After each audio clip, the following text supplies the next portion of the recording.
মনে রাখবেন, ভাঙ্গা জিনিসগুলাকে আল্লাহ এমন ভাবে সুন্দর করে নতুন করে সাজাবে, আপনাকে এমন সুন্দর জীবন দান করবে, যারা আপনাকে নামাতে চেয়েছিল তারা আপনি পর্যন্ত আর পৌঁছাতে পারবে না। সুবহানাল্লাহ।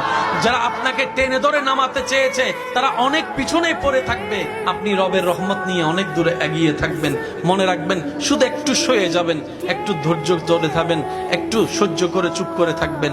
যত সইবেন তত পাইবেন, যত সইবেন তত পাইবেন। কোনো আফসোস নাই, কোনো আপত্তি নাই, কোনো হা হতাশ নাই। রবকে শুধু এতটুকু বলবেন, যখনই মন খারাপ হবে সিজদায় মাথাটা ঝুঁকিয়ে, ইয়া রব, আমি যা পেয়েছি কোনো কিছু পাওয়ার যোগ্যতা আমার কাছেই নেই, সব তুমি দয়া করে দান করেছো, সব তুমি দয়া করে দান করেছো।